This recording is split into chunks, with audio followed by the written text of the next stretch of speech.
Welcome back, everyone. Now we know why these frozen pizzas are so profitable. It turns out that they were a front for an entirely different business. So if you imagine running your own kitchen, you need a lot of staff. You need a lot of fridge space, a lot of counter space, a lot of ovens and hobs to cook this food. Well, one place in Louisville, Kentucky managed to get rid of all of these by just serving frozen pizzas. So there's no washing up, there's no cooking, there's no need for extra ingredients or food waste. They just kept them in a small little freezer in the back of their kitchen. And if you can imagine that this is a bar and grill, where's the grill? Where is the food? And so it wasn't just the police that found this suspicious, it was also health inspectors. So when they came to visit, they were like, where's all the ingredients for this place? Something suspicious is going on here. And as you can imagine, restaurants need a liquor license, food licenses. It takes a lot of paperwork to be able to have a restaurant and run it successfully. So when the police came to visit this establishment, they noticed that there was a lot of silver poles in the eating area and no tables to put these frozen pizzas on. It turns out that the bar and grill was a undercover strip club. Shocking, scandalous. So obviously this kind of business needs an entirely different license than a frozen pizza restaurant. And the owner had their liquor license revoked, and now it seems like they are trying to run a more legitimate business. And so the girls are still there, their poles are still there, but there is signs on the wall reminding them that they should keep their clothes on because this is a bar and grill. This is a family establishment. It's not a strip club. The girls are there just to give something nice to look at. Clothed. To give the pizzas to the customers. Yes. They're waitresses. Yes. There's no side dishes, just the women are the side dishes. Women on their pole. But in an effort to maintain this more legitimate business, they have been reminded to keep their clothes on. Whether that is the case is to be seen. So if you live in Louisville, Kentucky, you'll have to check it out for us and see whether they're still clothed and whether the pizza is good quality. So with that in mind, would you agree that running a bar and grill is a tough gig? Do you think it's tough? Why or why not? I used to be a bartender in Incheon at a foreigner bar, and I often heard the owner complain about how difficult it was to meet, go past the profit line, and dealing with the drunk customers, or even cleaning up after the messes that they would make. A lot of broken glasses, and they're tipsy and they're spilling things over. So things like that. It seemed very difficult and very tough. And the people that come to the bars, and then the way they start behaving after a certain amount of drinks, and it can be very difficult. You have to have tough skin, thick skin to be able to do that. What do you think?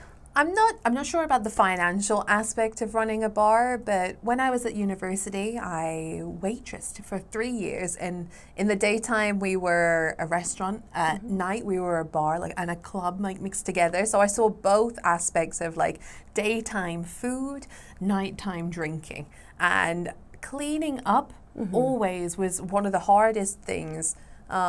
Just so much mess all the time, and obviously kitchens have to be very clean, but the constant going out and coming in of dirty plates, it was very stressful.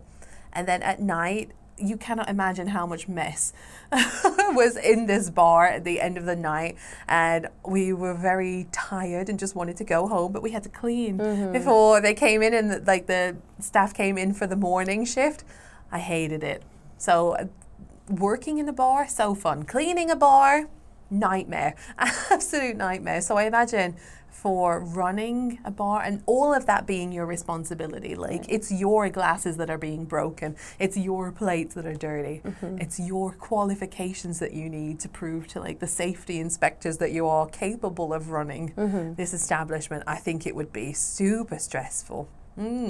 So if you had your own bar and grill, do you think it would be acceptable for a restaurant to use frozen food? Yeah, why not? I mean, I think there are some corners that can be cut as long as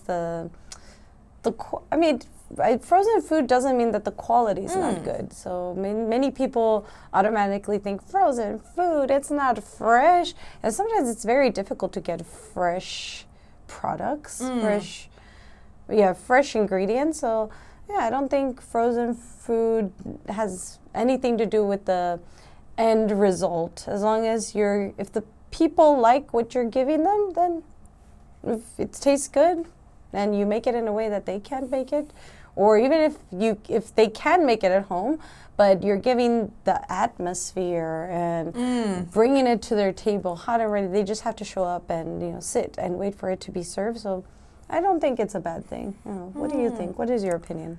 I think it's also acceptable, but I think they have to be careful with the marketing, not to be like homemade pizza. Right. Like just say, you don't have to say, oh, it's a frozen pizza, but don't like go out of your way to make it seem like, yes, our chefs handcrafted this dough using the finest ingredients from Italy. Then really it's like a Dr. Ucca, like $6. But maybe there were some chefs that made it and then they froze it. So not in-house. Not in-house though. Somewhere, someplace, yes. but not in our house. Oh, I think that yes, just don't overcharge people by making it seem like all of these things are handmade, but really they're like from a fridge in E-Mart. Right.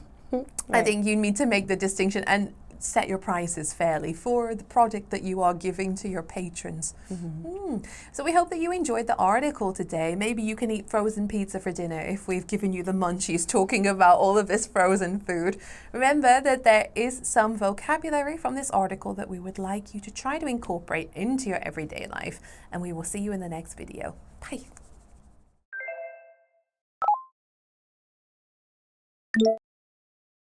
Tough gig. Tough gig. Slack off. Slack off. Strip club. Strip club. Go through the motions. Go through the motions. Have other fish to fry. Have other fish to fry.